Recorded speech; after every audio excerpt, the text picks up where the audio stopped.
Praise the Lord. परमेश्वराचे आभार मानव की ह्या नाताळ समयामध्ये आपण आहोत आणि देवाने तुमच्या आणि माझ्या जीवनात आणखी एक नाताळ समय दाखवलेला आहे. ही त्याची दया, ही त्याची कृपा आहे. कारण कितीतरी लोक जे जिवंत होते त्यांना ह्या वर्षाचा नाताळ पाहायला मिळाला नाही, परंतु तुम्हाला आणि मला त्याने जिवंत ठेवलेलं आहे ना. आणखी एक नाताळ, आणखी एक ख्रिस्ताचा जन्म आपण साजरा करू शकतो. हालेलुया. आणि तो इमानुएल, त्याला इमानुएल म्हणतील आम्हाबरोबर देव. आणि आपण नुकताच त्याचा अनुभव घेतला की तो आमच्या बरोबर आहे. आमेन. त्यास इमानुएल म्हणतील म्हणजे आम्हाबरोबर देव. आणि तो आमच्याबरोबर आहे का? येस, तो आजही आपल्याबरोबर आहे. तर आजचा आपला विषय आहे शिमोन, एक मनुष्य जो नाताळाची वाट पाहत होता. शिमोन एक मनुष्य जो नाताळाची वाट पाहत होता. Simon the man who waited for Christmas. आता नव्या करारामध्ये 4 लोक असे आहेत की जे नाताळाची वाट पाहत होते. फक्त 4 लोक. किती विशेष आहे. अख्खा इस्रायल देश, अख्खे निवडलेलं राष्ट्र, अख्खे ख्रिश्चन लोक जसं काय, आणि किती जण वाट पाहत होते? फक्त 4. शिमोन एक वयोवृद्ध माणूस, हन्ना ती पण एक विधवा स्त्री, वयोवृद्ध स्त्री, नंतर जखर्या याजक आणि त्याची बायको एलिझाबेथ, की ज्यांच्या पोटी बाप्तिस्मा करणारा योहान जन्मला. हे 4 लोक शास्त्रलेखा जुन्या करारात संदेश त्यांनी जे सांगितलं ते घडून येईल, ते आपल्या हयातीत घडून येईल. आपण जिवंत असताना आपल्याला येशू बाळ पाहायला मिळेल, हा त्यांचा विश्वास होता आणि ते त्यांना माहीत होतं. आणि त्या 4 लोकांपैकी आज एका माणसाच्या बद्दल आपण पाहणार आहोत. याचं नाव आहे शिमोन. आणि याच्याबद्दल आपण 25 आणि 26 वचनात काय वाचतो बघा. लूक 2:25 आणि 26. या ठिकाणी असं लिहिलेलं आहे, तेव्हा पहा शिमोन नावाचा कोणी एक मनुष्य यरूशलेमेत होता. हा माणूस कुठं राहत होता ते सांगितलेलं आहे की तो यरूशलेमेत होता. वचन 25, तो धार्मिक व भक्तिमान मनुष्य असतो. धार्मिक व भक्तिमान म्हणजे धर्माचरण करणार. नुसता धर्माचरण करणारे लोक पुष्कळ आहेत, परंतु ते भक्तिमान नाही. तर भक्ती करणारे पण, तो भक्तिमान पण होता. सर्वच धार्मिक लोक भक्ती करतात असं नाही आहे, सर्वच धर्माचरण करतात असं नाही आहे. तर तो धार्मिक पण होता आणि भक्तिमान पण होता. आणि काय दिलेलं आहे, तो इस्रायलाच्या सांत्वनाची वाट पाहत असे. इस्रायलचा मसीहा प्रभू येशू ख्रिस्त, त्याचं दुसरं नाव किंवा शीर्षक इस्रायलचे सांत्वन किंवा इस्रायलचं सांत्वन करणारा असा आहे. हा माणूस शिमोन इस्रायलच्या सांत्वनाची वाट पाहत होता. म्हणजे प्रभू येशूच्या जन्माची तो वाट पाहत होता बघा. आणि मग काय झालं, आणि आणखी एक गोष्ट सांगितली काय, आणि त्याच्यावर पवित्र आत्मा होता. सर्वांनी शास्त्रात पाहायचं आहे त्याच्यावर. प्रभूच्या ख्रिस्ताला पाहिल्यापूर्वी तुला मरण येणार नाही असे पवित्र आत्म्याने त्याला प्रगट केलेले होते. काय प्रगट केलं होतं की प्रभू येशू ख्रिस्ताला शास्त्रलेखात सांगितलेला तो इस्रायलचा मसीहा, तो पाहिल्याशिवाय तो मरणार नाहीस, ही त्याची खात्री झालेली होती. किती विशेष आहे. म्हणजे शिमोन हा पवित्र आत्म्याच्या मार्गदर्शनाने चालणारा होता. देवाचं वचन वाचणारा, ऐकणारा आणि पाळणारा होता. आणि देवाच्या इच्छेला मान देणार होता. आणि म्हणून पवित्र आत्मा त्याच्यावर होता. आणि हे सर्व होतं म्हणून इस्रायलचं सांत्वन म्हणजे इस्रायलचं तारण किंवा तारण करणारा याला तो पाहणार होता. आमेन. किती महत्त्वाचं होतं, किती महत्त्वाचं असतं की मरणापूर्वी तारणाचा अनुभव घेणे, तारणाऱ्याला पाहणे. प्रभू येशूचा अनुभव घेणे. आणि प्रभू येशूचा अनुभव आल्यानंतर, तारणाचा अनुभव आल्यानंतर माणसाला मरणाची भीती वाटत नाही. नाही तर थोडंसं काहीतरी दुखलं, काहीतरी झालं तरी वाटतं आता काय होईल. बरेचसे लोक कोरोना काळामध्ये भीतीच्या पोटी वारले, मरण पावले, की जे जगू शकले असते, परंतु भीतीमुळे, फिअर, भीतीचा एक आत्मा असतो. भीती एक स्वभाव किंवा भीती एक गुण पण आहे, पण भीतीचा ॲक्च्युली एक स्पिरिट पण आहे, दुरात्मा, की जो येशूच्या नावात बघा, तो आत्मा लागल्यानंतर माणसाला कशाची भीती वाटते.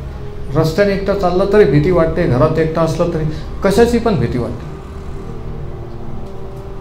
काही लोक तर मी असे पाहिले की फोन वाजला तरी काही घाबरल्यासारखे फोन घेतात, हॅलो, म्हणजे फोन वाजला तरी ते डचकतात. त्यांच्या बॉडी लँग्वेजवरून, त्यांच्या हावभावावरून समजतं की हा माणूस जरी एवढा लठ्ठ दिसतो, ही बाई जरी एवढी लठ्ठ दिसते, तरी ॲक्च्युली घाबरलेली आहे. जरी ती दाखवते, पण ॲक्च्युली मनात एक भीती आहे की काहीतरी होईल. आणि शास्त्र सांगतं की देवाने आपल्याला भित्रेपणाचा नव्हे तर धैर्याचा, सामर्थ्याचा आणि संयमपणाचा आत्मा दिला. पवित्र आत्मा भित्रेपणाचा आत्मा नाही आहे, धैर्याचा आत्मा आहे, डेअरिंगचा आत्मा आहे. नाही पण मला साक्ष द्यायची ब्रदर, पण मला धडधड होतं. अरे पवित्र आत्म्याने जर तुम्ही भराल तर धडधड होणार नाही, तुम्हाला डेअरिंग येईल. 4 माणसात उभा राहून येशू ख्रिस्ताचा गौरव करण्याची तुम्हाला लाज वाटणार नाही. देवाचा आत्मा हा सामर्थ्याचा आत्मा आहे, संयमपणाचा आत्मा आहे. आणि ह्या आत्म्याने त्याला दाखवलेलं होतं की तू प्रभू येशू बाळाला पाहिल्याशिवाय तुला मरण येणार नाही. आणि त्याला माहीत होतं की मी किती सिरियस झालो, किती काही झालं, तरी मी मरणारच नाही. त्याला पाहिल्यावरच मी मरणार. किती विशेष आहे. मरणापूर्वी प्रभू येशू ख्रिस्ताला पाहणे, त्याच्या तारणाचा अनुभव घेणं हे किती महत्त्वाचं आहे. आणि मग काय झालं बघा, ही गोष्ट पुढं आपण वाचू. प्रभूच्या ख्रिस्ताला पाहिल्या, वचन 27, तो आत्मायुक्त असता, म्हणजे आत्म्याने पूर्ण होऊन मंदिरात आला. कसा आला? आत्म्याने पूर्ण होऊन, म्हणजे प्रार्थना करून आत्म्याने पूर्ण होऊन मनाची तयारी करून मग तो चर्चला. आणि तसं चर्चला यायचं असतं, घाईघाईने उठून चालायचं नसतं. आत्म्याने पूर्ण प्रार्थना पूर्वक आणि मग चर्चला यायचं असतं. मग काहीतरी होतं, मग काहीतरी अनुभव होतो. आणि जे तसे येतात त्यांना माहीत आहे, त्यांनाच तो अनुभव येतो. मी तुम्हाला सांगतो, प्रेज झालं. जे नुसते येतात ते जसे आले तसेच परत जातात.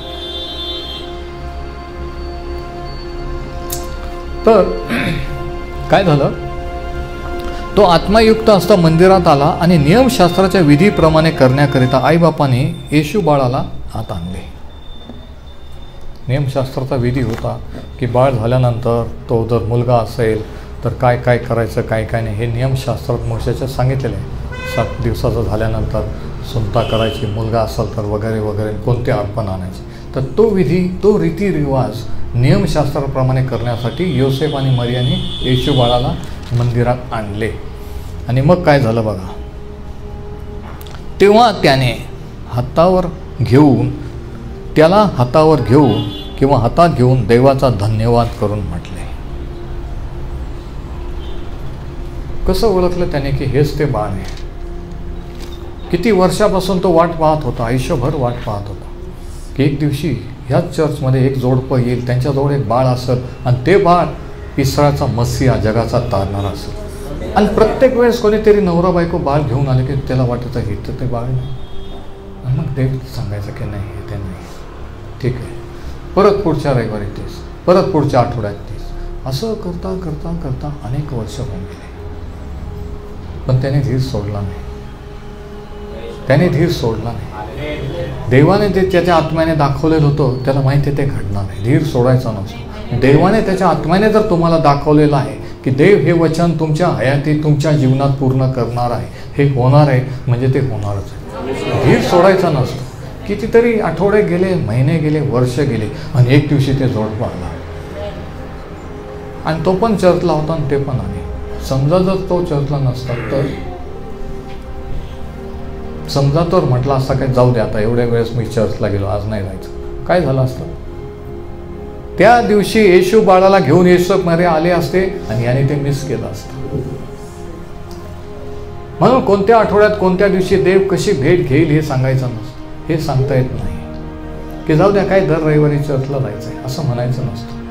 कोणत्या रविवारी कोणत्या वेळेस देवाचा आत्मा कसं कार्य करील हे माहीत नाही. दरवेळेस दर आठवड्याला तो अपेक्षा करीत होता की नाही ह्या रविवारी तर नाही, ह्या रविवारी तर नाही, ह्या आठवड्यात नाही, शनिवार, त्यावेळेस शनिवार शाबात होता. आणि असं करता करता एक दिवशी त्याने आणलं, ते पाहिलं आणि पाहिल्याबरोबर तो म्हातारा माणूस किती आनंदाने, त्याचे काय इमोशन असतील कल्पना करा, तो आनंदाने त्यांच्या जवळ गेला आणि त्यांना सांगितलं ते बाळ माझ्याकडे. मरियाने लगेच ते बाळ त्याच्याकडे दिलं आणि काय झालं, हातावर घेऊन देवाचा धन्यवाद करून म्हटले की हे प्रभू, तू आता आपल्या वचनाप्रमाणे आपल्या दासाला शांतीने जाऊ दे, कारण विदेशास प्रगटीकरण होण्यासाठी उजेड व तुझ्या इस्रायल लोकांचे वैभव असे जे तुझे तारण तू सर्व राष्ट्रासमक्ष सिद्ध केले ते मी आपल्या डोळ्यांनी पाहिले आहे.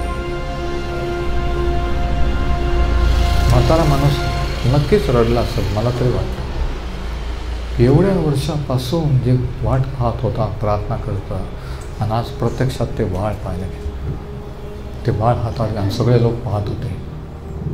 आणि काही नाही वाटलं असं, कोण कोण म्हातारा, काही संबंध नाही त्यांचं बाळ हातात घेऊन एवढं हे करण्याचं. तसं चर्चला ज्यांना माहीत नसतं, जे आत्म्याने पूर्ण होऊन येत नाही, ते पाहतात कोण साक्ष देते, काय कशाला ती रडते, काय होतंय, काय त्यांना ती गंमत आहे, त्यांना एक शो, कारण ते आत्मिक नाही आहे, ते देवाकडे पूर्णपणे वळलेलं नाही आहे. आणि दुसऱ्याने पाहिलं असेल काय माझा रडतोय, बोलतोय, भविष्यवाणी करतोय, बाळ हातात घेतलंय, पण कोणाला तरी कळलं की तो कोण आहे, तो काय म्हणतोय. पण देवाचे स्तोत्र असं की कोणाला तरी कळत असतं की काय चाललेलं आहे. हालेलुया. आणि त्याने भविष्यवाणी केली आणि 29 ते 32 या वचनामध्ये शिमोनाने केलेला प्रभू येशूच्या जन्माबद्दलचा किंवा प्रभू येशूविषयीचा प्रतिसाद, सिमियन्स रिस्पॉन्स टू सीइंग जीसस. पहिला पॉईंट, वचन 29 ते 32, प्रभू येशू बाळाला पाहिल्यानंतरचा शिमोनाचा प्रतिसाद. कसा प्रतिसाद होता है ना, त्याने काय केलं बघा, आणि त्याने काय म्हटलं काय केलं हे पुढे सांगितलं. वचन 29 ते 35 मध्ये आपण पाहतो. आणि याला शिमोनाचं गीत असं म्हटलेलं आहे, सिमियन सॉन्ग. आता नव्या करारामध्ये प्रभू येशूच्या जन्माच्या वेळचे 5 गीतं आहेत. इकडे लक्ष द्या, किती 5 गीतं आहेत. आणि म्हणून ख्रिसमस कॅरल्स, नाताळाच्या वेळेस जे गीतं गायले जातात, गीतांचा, कॅरल्सचा आणि ख्रिस्ताच्या जन्माचा काय संबंध, तर हा संबंध आहे की ज्यावेळेस त्याचा जन्म झाला 5 वेगवेगळ्या लोकांनी 5 वेगवेगळे गीतं गायले, देवाचे आभार मानले. त्याच्यापैकी हे शेवटचं गीत जे आहे हे शिमोनाने गायलेलं होतं, म्हणजे म्हटलेलं होतं, जी भविष्यवाणी जी त्याने केली. कारण इस्रायल लोक जेव्हा प्रार्थना करतात किंवा देवाशी बोलतात तेव्हा ते असं आपल्यासारखं नाही, तर ते थोडंसं गळ्यावर असं बोलत असतं. तुम्ही बघा यूट्यूबवर काही प्रेयर्स, ते गीत गायल्यासारखं असं म्हणत असतं. आणि काही चर्चेसमध्ये पण आपण पाहतो त्या प्रार्थना आहे, तर ते असं गळ्यावर गीत. तर हे गीत आहे आणि हे 5वं गीत आहे. आता ह्या गीतामध्ये त्याने येशू बाळाविषयी त्याला काय देवाने प्रगट केलं त्याचा प्रतिसाद आपण पाहतो. आणि त्याच्यातून प्रभू येशू ख्रिस्त कोण हे आपल्याला समजतं की ते येशू बाळ जे जन्माला आलं ते नक्की कोण आहे. ह्या गीतावरून आणि शिमोनाकडून आपण शिकतो. आता शास्त्रामध्ये नव्या करारामध्ये 5 गीतं आहे. मी तुम्हाला सांगतो, पटकन लिहून घ्या जर लिहित असाल. पहिलं आहे एलिझाबेथ सॉन्ग, एलिझाबेथने गायलेलं गीत. पहिला अध्याय 42 ते 45, 1:42 ते 45. दुसरं मरियेचं स्तुतिगान, मरियाने देवाचे आभार मानले, 1:46 ते 56, म्हणजे पहिला अध्याय 46 ते 56. तिसरं आहे जखर्याचं गीत, पहिला अध्याय 67 ते 79. जखर्याचं गीत, जकरिया सॉन्ग 167 to 79. चौथं आहे देवदूतांचं गीत, दुसरा अध्याय 13 आणि 14. लूक 2, 13 आणि 14. आणि पाचवं आहे शिमोनाचं गीत, दुसरा अध्याय 29 ते 32. असे 5 गीतं आणि 5. आता हे सर्व जर आपण स्टडी केले तर प्रत्येकामध्ये आपल्याला प्रभू येशू विषयीचं वेगळं नवीन प्रगतीकरण आपल्याला मिळतं. पण आपण आज त्या 5 पैकी हे 5वं पाहणार आहोत. ही शिमोनाने ह्या बाळाला हातात घेऊ काय म्हटलं, काय भविष्यवाणी केली, काय सांगितलं त्याच्याविषयी की तो कोण आहे आणि कसं ते घडलं हे आपण आता पाहूया. आता शिमोनाचं गीत, simian song, what is it? हे गीत काय आहे? पहिली गोष्ट, पहिला पॉईंट, हे एक भक्तिगीत आहे. It is a worship song. तो म्हणतो की हे प्रभू, तू आता आपल्या देवाचा धन्यवाद करून म्हटले. 28व्या वचनात सांगितले प्रेज, है ना. हे भक्तिगीत आहे. देवाची भक्ती केली, देवाचे आभार मानले त्याने की देवाने दिलेलं वचन पाळलेलं आहे, पूर्ण केलेलं आहे. देवाच्या आत्म्याने त्याला दाखवलं होतं की त्याला पाहायला मिळेल ते बाळ. आणि मी असं म्हणतो की त्याला कसं काय कळलं ते बाळ? तेच बाळ आहे. देवाच्या आत्म्याने दाखवलं. देवाचा पवित्र आत्मा आपल्याला दाखवतो, मार्गदर्शन करतो. ते म्हणतात की ब्रदर तुम्हाला कसं काय कळतं? देवाने दाखवल्याशिवाय मला काहीच कळत नाही. पण जेव्हा देव दाखवतो तेव्हा तो करेक्ट दाखवतो आणि तेव्हा ते समजतं. तर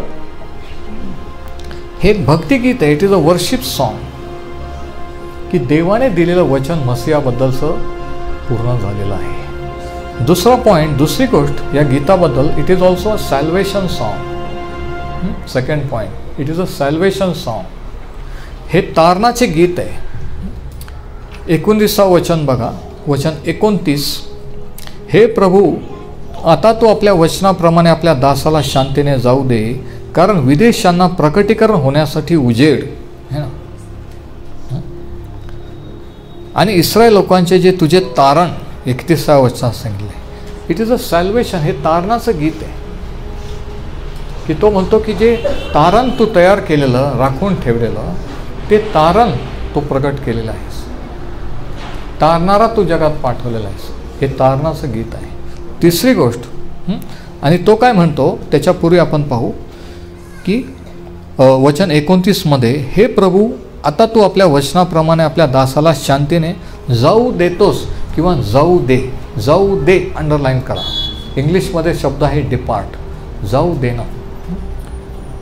आणि मग इकडे वरती बघा, तो म्हणतो की आता तुझ्या दासाला, प्रार्थना करून, आता तू ह्या दासाला जाऊ दे, कारण मी माझ्या डोळ्याने इस्रायलाचा ताप. म्हणजे आता जाऊ दे म्हणजे काय की आता मी मरायला तयार आहे.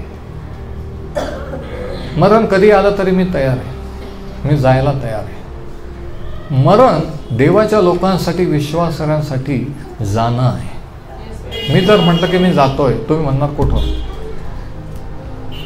मरण हे जाणं आहे. तू आपल्या सेवकाला जाऊ दे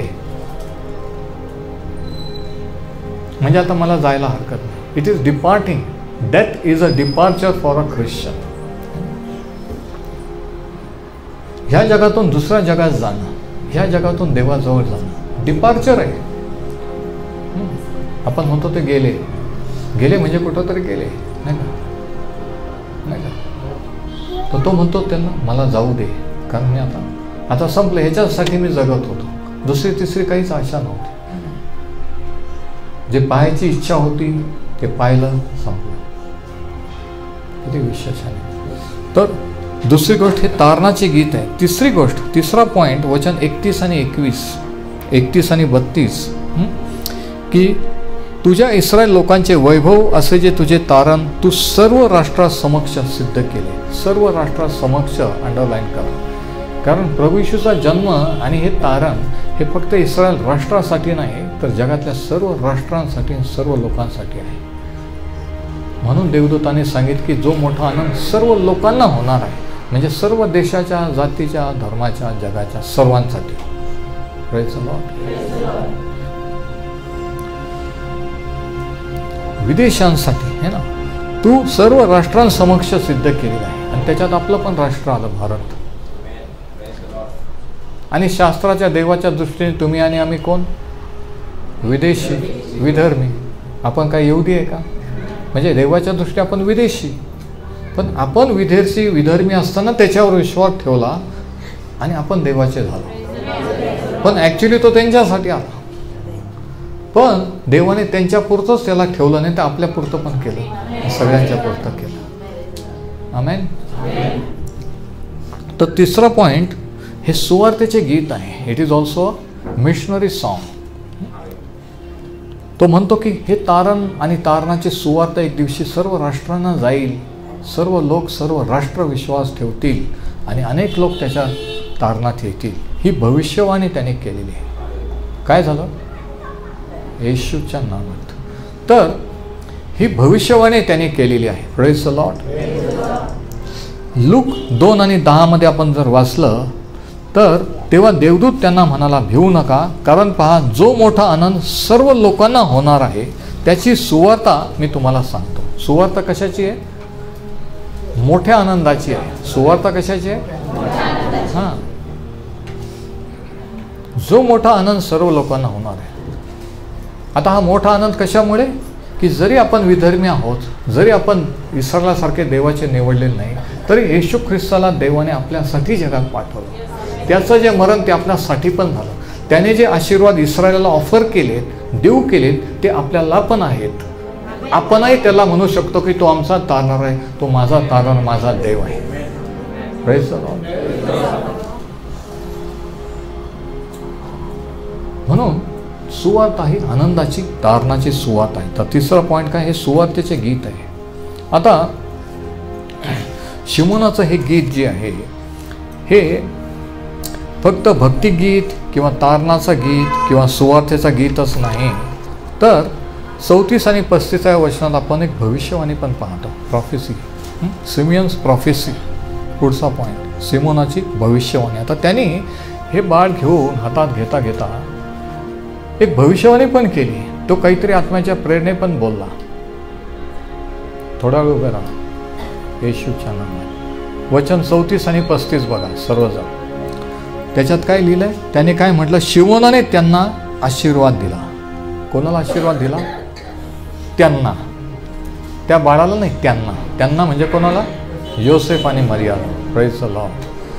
शिमोनाने त्यांना आशीर्वाद दिला व त्याची आई मरिया हिला म्हटले. आता मरियाला काय म्हटलं बघा. आता म्हातारा माणूस, आता हे ओळखत पण नाही, पहिलीच भेट आहे, अचानक ते आलेले समर्पण करायला बाळाचं, आणि हा म्हातारा माणूस जवळ ते बाळ हातात घेऊन आशीर्वाद द्यायला लागला आणि हे बोलायला लागलेलं आहे. त्यांना काहीच माहीत नाही काय चाललं आहे, कोण आहे. जगताबाई इकडे लक्ष द्या, इकडं तिकडं पाहू नका, वचनाकडे बघा. तो माणूस काय म्हणतो वचन 34 मध्ये? शिमोनाने त्यांना आशीर्वाद दिला व मरियाला म्हटलं की पहा, इस्रायलात बहुतांचे पतन. काय? इस्रायलात बहुतांचे पतन व उत्थान, म्हणजे वर चढवणे, बढती, यांच्यासाठी आणि ज्याच्या विरुद्ध लोक बोलतील असले चिन्ह होण्यासाठी याला ठेवलेली आहे. हे कोणाकडे पाहून तो बोल? हे कोणाकडे पाहून तो बोलला? मरियाकडे पाहून बोलला की इस्रायल लोकांमध्ये बहुतांचे पतन होईल, बहुत लोक नाश पावतील, अडखळतील, पण बहुत लोक ह्या बाळावर विश्वास ठेवून देवाच्या राज्यात तारणात पण येतील. आणि पुढं तो म्हणतो की असले चिन्ह होण्यासाठी त्याला ठेवलेले आहे. हे बाळ मोठं होऊन इस्रायलात एक चिन्ह होईल. आणि प्रभू येशूने जे चमत्कार केले मोठे होऊन, हे काय होते आपण वाचू. योहान कृत शुभवर्तमान याचा 20वा अध्याय आणि वचन 30 आणि 31. आणि आता मी संपवणार आहे. योहान 20:30 आणि 31. प्रभू येशूने जे चमत्कार केले त्याच्याबद्दल लिहिले की ह्या पुस्तकात लिहिलेले नाहीत अशी पुष्कळ दुसरी चिन्हे. काय चिन्हे? योहान 20:30. येशूने आपल्या शिष्या देखत केली. म्हणजे ते चमत्कार काय होते? चिन्ह होते. चिन्ह काय असतं? साईन, सिम्बल है ना. जसं रस्त्यावर एक साईन असते की पुढं शाळा आहे, मग ते शाळेचं पाहिजे. रेल्वे क्रॉसिंग आहे, ते काय? चिन्ह आहे, साईन आहे की पुढं रेल्वे क्रॉसिंग लागणार, बरोबर, शाळा लागणार आहे. तसे प्रभू येशूने केलेले चमत्कार काय? की चिन्ह आहे. चिन्ह दाखवतं की पुढं काय. ते चमत्कार काय दाखवतात? की येशू ख्रिस्त देव आहे, देवाचा पुत्र आहे. चिन्ह, चमत्कार जे देव तेव्हा करत होता, आज करतो, जे तुमच्याने आमच्या जीवनात करतो. आपण खुश होऊन प्रेज द लॉर्ड म्हणायचं नाही, बसायचं नसतं. तर ते चिन्ह काय दाखवतो? की तो कोण आहे? तो आपला तारणारा, तो आपला देव आहे. आपण ते चमत्कारावरच थांबायचं नसतं, तर त्या पलीकडे जाऊन त्याच्यापर्यंत जायचं असतं. पण बरेच लोक तिथेच थांबतात. बरे झाले की ते चर्चला येत नाही, प्रॉब्लेम सुटले की ते देवाला सोडून जातात, परत आपल्या देवाचं धर्माचं करतात. पण ते चिन्ह असतात, तो चमत्कार, ते बरं होणं, तो प्रॉब्लेम सुटणं, ते चिन्ह कुठंतरी जात असतं, दाखवत असतं की तो कोण आहे. म्हणून याने सांगितलं की तो चिन्ह असा होईल. Praise the Lord. आणि मग योहान 20, 30 आणि 31 या पुस्तकात लिहिलेले त्याचे बहुतेक दुसरे चिन्हे येशूने आपल्या शिष्यादेखत केली. आणि आता एका वचन 31, येशू हा देवाचा पुत्र आहे असा तुम्ही विश्वास धरावा, आणि विश्वास धरून तुम्हाला त्याच्या नावाने जीवन प्राप्त व्हावे म्हणून ही लिहिली आहेत. शास्त्र काय लिहिलेलं आहे? नवा करार शास्त्र का लिहिलेले आहेत? आपलं जनरल नॉलेज वाढण्यासाठी. पूर्वी काय झालं आहे नाही, प्रभूचे चमत्कार हे का लिहिलेले आहेत? या वचनात उत्तर आहे. वचन 31 मध्ये, येशू हा देवाचा पुत्र ख्रिस्त आहे असा तुम्ही विश्वास धरावा म्हणून लिहिलेली आहे. पहिली गोष्ट की तो अनेक देवांपैकी एक देव नाही, तोच देव आहे, तोच तारणारा आहे, त्याच्याशिवाय कोणी नाही आहे. आमेन. असा तुम्ही विश्वास धरावा, आणि विश्वास धरून त्याच्या नावाने तुम्हाला जीवन प्राप्त व्हावे. जीवन, धर्म नाही तर जीवन. अंडरलाईन करा. लाईफ. आपल्याला धर्माची नाही, जीवनाची गरज आहे. धर्म खूप झाले, जीवनाची गरज आहे. आपण मरणाकडे वाटचाल करत आहोत, तो जीवन द्यायला आलेला आहे. येशू हा देवाचा पुत्र ख्रिस्त आहे असा आपण विश्वास धरावा, आणि त्या विश्वासाने आपल्याला जीवन प्राप्त व्हावे म्हणून ही वर्णिली आहेत किंवा लिहिलेली आहेत. म्हणून ह्या गोष्टी लिहिलेल्या आहेत. Praise the Lord. तर हा बाप्तिस्ता, हा माणूस शिमोन भविष्यवाणी करताना म्हणतो की हे बाळ इस्रायलामध्ये चिन्ह असं होईल, की हे बाळ जे चमत्कार करेल, इस्रायल लोकांना देवाकडे वळवेल, इस्रायल लोकांना कळल की हाच आमचा मसीहा, जगाचा तारणारा आहे. अशी भविष्यवाणी कोण करतो? तो म्हातारा माणूस करतो, मरियाकडे पाहून. लक्षात घ्या. आणि मग तो काय म्हणतो त्याच भविष्यवाणीमध्ये, की तो अनेक इस्रायल लोकांचं पतन आणि उत्थान, अनेक लोक त्याला अडखळतील आणि पतन पावतील. आपण वाचू, ही पण भविष्यवाणी होती. स्तोत्र 118 वचन 22, साम 118:22 या ठिकाणी काय भविष्यवाणी केलेली होती बघा. स्तोत्र 118 आणि वचन 22. ख्रिसमसचा बायबल स्टडी असतो का? हो, आमच्याकडे असतो. स्तोत्र 118 वचन 22, बांधणाऱ्याने नापसंत केलेला दगड कोनशिला झाला आहे. परमेश्वराला जुन्या करारामध्ये खडक किंवा दगड असं म्हटलेलं आहे. प्रभू येशूने पेत्राला म्हटलं की ह्या खडकावर मी आपली मंडळीची रचना करणे. इकडे बघा, तो दगड, तो खडक जो ख्रिस्त, शास्त्र सांगतं की त्या खडकातून ते पाणी पित होते. तो खडक तर ख्रिस्त होता. हरण्यात नाही का ते म्हणजे पाणी नाही, तो खडक ख्रिस्त होता. खडक हा ख्रिस्त. आणि ह्या ठिकाणी ह्या वचनात आपण वाचतो की बांधणाऱ्याने नापसंत केलेला दगड कोनशिला झालेला आहे. बिल्डिंग बांधताना फाउंडेशन किंवा कोनशिला टाकली जाते, बरोबर. बांधणारे कोण? इस्रायल लोक. संदेश ते ऐकून घ्या. आता हे प्रगतीकर नाही, प्रदीप. बांधणाऱ्यांनी नापसंत केलेला दगड, त्यांनी नाकारलं की नाही, हा आमचा मसीह असू शकत नाही. हा कुशल कोणाची क्षमा करतो, कोणाच्या घरी जाऊन जेवतो, असं कसं काय? म्हणजे काय मोशेच्या नियमशास्त्रात सांगितलं त्या बाईला दगड मारून टाका, आणि तो कुशल म्हणतो की जा तुझ्या पापाची क्षमा झालेली? तो माणूस इतका भ्रष्ट, आणि त्याने एवढे पैसे खाल्ले, तो जग आहे, आणि त्याला सांगितलं की मी आज तुझ्या घरी जेवायला येतो. असं असतं का? हा मसीहा नाही असू शकत. मसीहा असता तर त्याने असं केलंच नाही. त्याने त्याला शिक्षा दिली आहे, त्या बाईला पण दगड मारून टाकायला लावला असं म्हणून ते त्याच्याबद्दल अडखळले. आणि शास्त्र सांगतं की बांधणाऱ्याने नापसंत केलेला दगड देवाने काय केला? कोनशिला केला, फाउंडेशन स्टोन.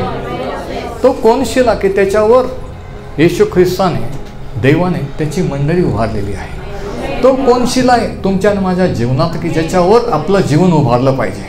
चर्चवर, कोणत्या माणसावर नाही, कोणत्या ब्रदरवर नाही, तर कशावर? आपल्याला काय वाटतं तत्वज्ञानावर, धर्मावर नाही, ऐकून घ्या, त्याच्यावर तो कोनशिला झालेला आहे.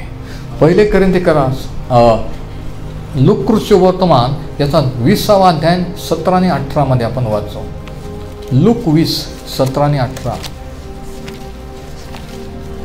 लूक 20:17-18 या ठिकाणी काय लिहिलंय बघा. हे महत्त्वाचे वचन याच्याशी संबंधित आहेत. त्यांनी त्याच्याकडे दृष्टी लावून म्हटले, जो दगड बांधणाऱ्याने नापसंत केला तोच कोनशिला झाला आहे, असे जे लिहिले आहे ते काय? जो कोणी त्या धोंड्यावर पडेल त्याचा सुरडा होईल, परंतु ज्या कोणावर तो धोंडा पडेल त्याचा तो भुगा करेल. म्हणजे काय? की जो कोणी त्या धोंड्यावर विश्वास ठेवेल त्याचा चुरला होईल,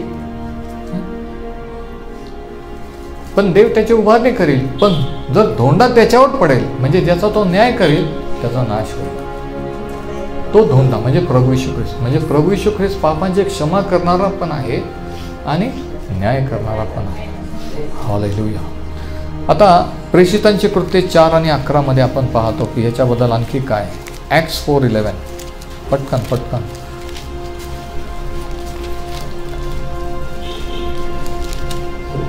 जो धोंडा तुम्ही बांधणाऱ्याने तुच्छ मानला असता कोनशिला झाला तोच हा आहे. आता तो माणूस बरा झालेला होता. लोक विचारत होते की तुम्ही काय केलं, कसं काय बरा झाला वगैरे. तिथं गर्दी झाली आणि तेव्हा पेत्र आणि योहान त्यांना सांगतात त्या बाजारात. बघा, ते कुठं पण उपदेश करायचे, बाजारात, रस्त्यावर, कोपऱ्यावर. कारण तेव्हा चर्च बिल्डिंग पहिल्या शतकामध्ये नव्हत्या. 4थ्या शतकात युरोप आणि त्या भागामध्ये कॅथलिक चर्च बांधायला लागले.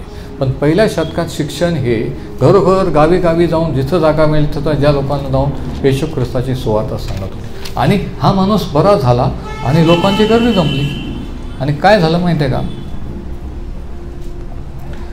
10व्या वचनात तो म्हणतो की तर तुम्हाला सर्वांना, सर्व इस्रायल लोकांना कळावे की ज्याला तुम्ही वधस्तंभावर खिळून मारले, ज्याला देवाने मेल्यातून उठविले, तोच नासरी येशू ख्रिस्ताच्या नावाने हा माणूस बरा होऊन तुमच्या पुढे उभा आहे. आणि मग ते काय म्हणतात की जो धोंडा तुम्ही बांधणाऱ्याने तुच्छ मानला असता कोनशिला झाला तोच हात आहे. तुम्ही नाकारलं, तुम्ही त्याला वधस्तंभावर दिलं, पण देवाने त्याला कोनशिला केलेला आहे असं ते सांगतात.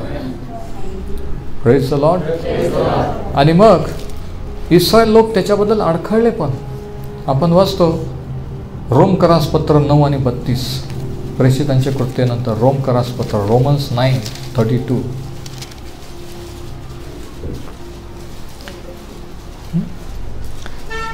पासून आपण वाचू. परंतु इस्रायल लोक नीतिमत्वाच्या नियमामागे लागले होते, तरी ते त्या नियमाप्रमाणे जाऊन पोहोचले नाही. म्हणजे काय?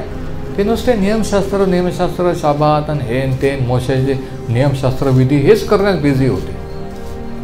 ते अर्पण जे दाखवित होते, तो येऊन उभा होता, तो त्यांच्या पुढं लहानचा मोठा झाला की ते अर्पण तो होता, तरी ते त्यांना नाकारून तेच अर्पण करत होते. किती जणांना समजतं मी काय बोलतो?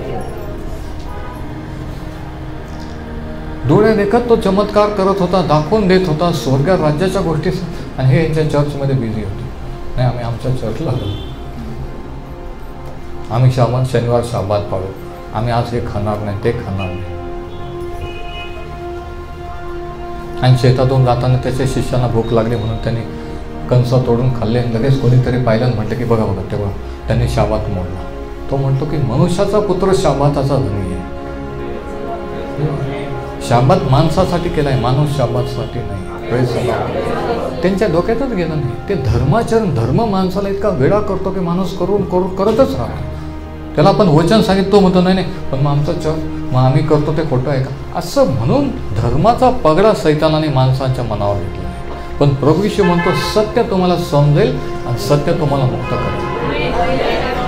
सत्य येशू ख्रिस्ताची सुवार्ता, सत्य देवाचं वचन. इथं करायचं काही नाही आहे, हे करा आणि ते करू नका. इथं फक्त जे येशू ख्रिस्ताने केलं त्याच्यावर विश्वास ठेवायचा आणि त्याच्याकडे वळायचं आहे. सैताने लोकांना धर्मात बिझी ठेवलंय. तू चर्चला जात राहा, तू उपास कर, तपास कर, तू हे कर ते कर, आणि लोक करतातच आहे म्हणतात आम्ही एवढं करतो आणि काहीच का होत नाही.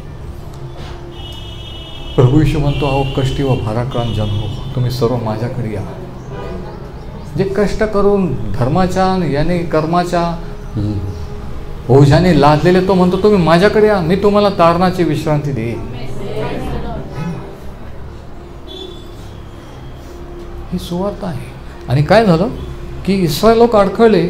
वचन 32, इस्रायल लोक वचन 32 का नाहीत, का ते पोहोचले नाहीत, कारण विश्वासाने नव्हे तर कर्मांनी कार्य होईल असे समजून ते त्याच्या मागे लागले.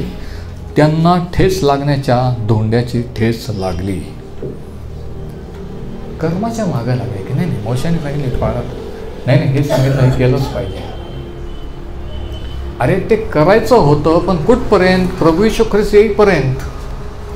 ते कोणी पाळू शकत नव्हतं म्हणून ते अर्पणा दिले होते की ते अर्पणा आणले तर देव क्षमा करेल. पण आता तो आल्यानंतर ते थांबवायचं होतं पण कोणी थांबवलंच नाही, ते करतच राहिले. म्हणून इथं सांगितलेलं आहे की ते समजू शकत नाहीत आणि त्यांना धोंड्याची ठेस लागली. धोंडा कोण, येशू ख्रिस्त. ठेस लागले, ते अडखळले की हा नाही मसीहा नाही असू शकत. कसं काय मसीहा काय असा असतो, मसीहा काय कोणाची क्षमा करतो नाही. मोशेच्या नियमशास्त्रात लिहिलंय त्यांना गावाबाहेर धोंडमार करा आणि तो कुशाल म्हणतो की जा तुझी क्षमा. असं कसं, म्हणजे काय झालं, त्यांना ठेच लागली, ते अडखळले. म्हणजे तो खडक अडखळणारा खडक झाला. म्हणजे शिमोनाने केलेली भविष्यवाणी पुढं खरी ठरली येशू ख्रिस्ताच्या सेवेमध्ये आहे ना. जे त्या म्हाताऱ्या माणसाने त्या दिवशी बाळ हातात घेऊन सांगितलं ते कालांतराने खरं ठरलं. Praise the Lord. असा शास्त्रलेख आहे की मी सियोनात ठेच लागण्याचा धोंडा व अडखळण्याचा खरक ठेवतो, त्याच्यावर जो विश्वास ठेवील तो फजित होणार नाही. आणि मग यशया 8:14 1 कोरिंथी 1:23 हे वचन लिहून घ्या. यशया 8:14 1 कोरिंथी 1:23 आपण वाचणार नाही की ह्याच्यावर आपल्याला समजतं की ख्रिस्त हा खडक आहे, पण त्या खडकाविषयी ते लोक अडखळले आणि आजही अडखळतात. शास्त्र सांगितलं की ते म्हणतात नाही आम्ही करतो ते खोटं आहे का. अरे मग काहीतरी खोटं आहे. एक तर शास्त्र खोटं आहे, नाही तर तुम्ही करता ते तरी खोटं आहे. दोन्ही बरोबर असू शकत नाही, मी असं म्हणतो.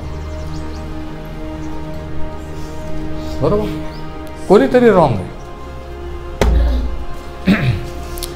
तर तो चिन्ह असा झाला. आणि मग 35वं वचन बघा. आता हा शेवटचा पॉईंट, लूक 2:35 त्याने काय भविष्यवाणी केली शिमोनाने. 35वं वचन आणखी 34 वाचू. शिमोनाने त्यांना आशीर्वाद दिला व त्याची आई मरियाईला म्हटले की इस्रायलात बहुतांचे पतन व उत्थान यासाठी व ज्याच्या विरुद्ध लोक बोलतील असले चिन्ह होण्यासाठी याला ठेवले आहे. की हे बाळ मोठं झाल्यानंतर सगळेच त्याला मानणार नाही, सगळेच विश्वास त्याच्या विरुद्ध बोलतील. आणि ते बोलले. हवे विचारून जन्मलेला आहे. तुम्हाला माहिती आहे का, लग्न झाल्याच्या अगोदर ती मरिया गरोदर होती का. आणि मग ते म्हटले व्यभिचारातून जन्मलेला, वाटल ते बोलले. मग त्याच्या विरुद्ध जर बोलले तर तुमच्या आमच्या विरुद्ध जर आज बोलले त्याच्यात काय नवल. त्याच्यावर जर खोटे आरोप केले तर तुमच्या आमच्यावर जर आरोप केले त्याच्यात काय नवल आहे का, आश्चर्य वाटण्यासारखं आहे का. बोलणारच. जे त्याला ओळखत नाही, जगाने त्याला ओळखलं नाही, जग आपल्याला ओळखत नाही आहे. परंतु तो म्हणतो की जे माझे आहेत त्यांना मी ओळखतो, मी आपल्या मेंढराला ओळखतो. म्हणून आनंद याच्यात मानायचा की कोणी जरी मला समजत नसतं तरी तो मला समजतो. कोणाला तरी मी म्हटलं नाही का, कोणाला म्हटलं हां की कोणी जरी आपल्याला समजत नसलं तरी तो आपल्याला समजतो आहे आणि ते भास आहे. सगळ्यांना स्पष्टीकरण देत बसायचं आणि खुलासे करत बसायची गरज नाही की असं नाही तसं. तोच समजतो ना बस.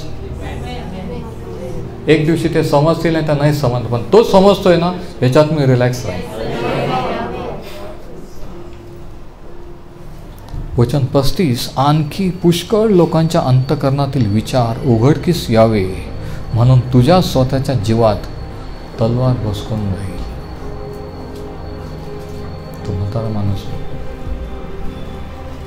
काय म्हणतो, एक दिवशी अशी घटना होईल, असं तुला दुःख होईल की तुझ्या जीवात जशी काही तलवार बसवून जाईल. आणि ते झालं.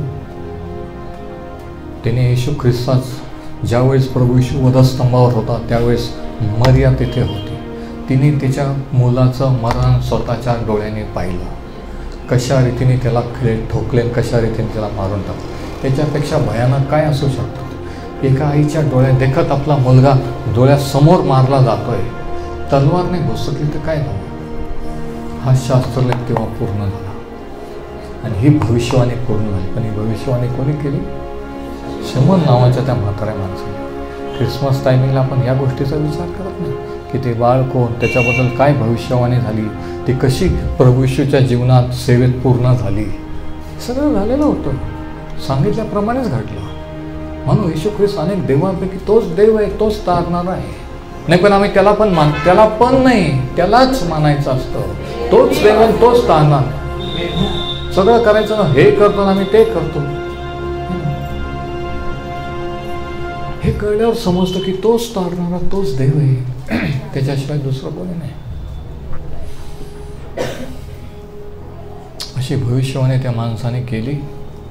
ते बाळ परत मरियाकडे दिलं. ते घरी गेले, तो घरी गेले, चर्च संपला. आणि योसेफ मरिया एकमेकडे पाहत असेल की हा माणूस इतक्या कळकळीने, इतक्या अश्रू ढळून, इतक्या आपुलकीने आपल्या बाळाला घेतलं, ही भविष्यवाणी केली. त्यांनी काळजीपूर्वक ऐकलं असं. आणि काय झालं माहिती आहे का? आपण वाचू काय झालं पुढं. लूक 2:19, लूक 2:19 असं लिहिलेलं आहे. परंतु मरियाने ह्या गोष्टींचे मनन करून त्या आपल्या अंतःकरणात ठेवल्या. ज्या ज्या गोष्टी मेंढपाळाने सांगितलं की आम्हाला तिथं रात्रीच्या वेळेस एकदम प्रकाश पडला आणि ते देवदूतांचं गाणं त्यांनी आम्हाला हे, ते पण त्याने ऐकलं, विचार केला. बाळ झालं. ह्या माणसाने हे बाळ हातात घेऊन हे भविष्य, ते पण तिने ऐकलं, विचार केला, आपल्या मनात ठेवला. प्रभू येशूविषयी जे काही तुम्ही आम्ही ऐकतो ते आपण ऐकून आपल्या अंतःकरणात साठवून ठेवायचं असतं. तिने काय केलं? वचन 51 बघा, वचन 51 वर्स 51 आणि या शेवटचं वचन आहे. मग तो त्यांच्याबरोबर निघून नासरेतात गेला व त्यांच्या आज्ञेत राहिला. त्याच्या आईने या सर्व गोष्टी आपल्या मनात ठेवल्या आणि ती पाहत गेली कसं कसं घडताना. जसं जसं घडत गेलं लोक त्याच्याविरुद्ध बोलत गेला. आठवलं, हां शिमोनाने ही भविष्यवाणी केली होती. शास्त्र त्याप्रमाणे पूर्ण झालं. डोळ्यादेखत पुत्र वधस्तंभावर गेला. तिने एक दिवशी त्या म्हाताऱ्या माणसाने ते बाळ असताना हातात घेतलं आणि सांगितलं होतं, तुझ्या काळजातून तलवार घुसकल्यासारखं ते दुःख होईल. ते झालं. तिने ह्या गोष्टी मनात ठेवल्या. या नाताळाला प्रभूविषयीच्या ज्या गोष्टी आहेत ह्या सांगितलेल्या, त्या गोष्टीने त्या खऱ्या आहेत, फॅक्ट्स आहेत, घडलेल्या आहेत, त्या आपण मनात ठेवायचं आहे. आपण काय करायचं? किती अद्भुत रीतीने तंतोतंत शेकडो वर्षापूर्वी सांगितलं जसंच्या तसं पूर्ण झालं. कसं मरियान योसेफला पवित्र आत्म्याने सिमोनाकडून खात्री करून दिली की ज्या बाळाला तुम्ही, कारण आता प्रॉब्लेम हा होता की समाजात वावरायचा तर लोक काय म्हणतील, ही बायको तर अगोदरच प्रेग्नंट होती, लोक काय कोणी काही बोलू शकतं. ते फेस करायला ह्या भविष्यवाण्या कारणीभूत ठरण्या होत्या. ह्या भविष्यवाणी धैर्य देणार होता की नाही, कोणी जरी काही म्हटलं तरी ह्या बाळाला योसेफाने ठरलं की मी लहानचा मोठा करेन, त्याचा बाप म्हणून राहील. त्या आईने ठरलं की किती जरी दुःख झालं तरी मी त्याला लहानचा मोठा करेन, कारण तो देवाने दिलेला मुलगा आहे. त्या भविष्यवाणी शास्त्रलेख आपल्याला पुढं नेत असतात. कोणत्याही परिस्थितीला तोंड द्यायला, फेस करायला आपल्याला नवीन सामर्थ्य देत असतात. या नाताळाला मरियेने जे केलं ते आपण करायचं, आपण करूया की प्रभूविषयीच्या गोष्टी तिने ऐकून पाहिलं आणि तिने मनात ठेवला, विचार करत गेली आणि म्हणून तिचा विश्वास वाढला आणि ती हे सर्व सहन करू शकली. आणि म्हणून तुमचाही विश्वास वाढवू शकतो आणि तुम्ही ह्या जगात असताना काही सहन करू शकाल. परमेश्वर हे वचन आशीर्वादित करो.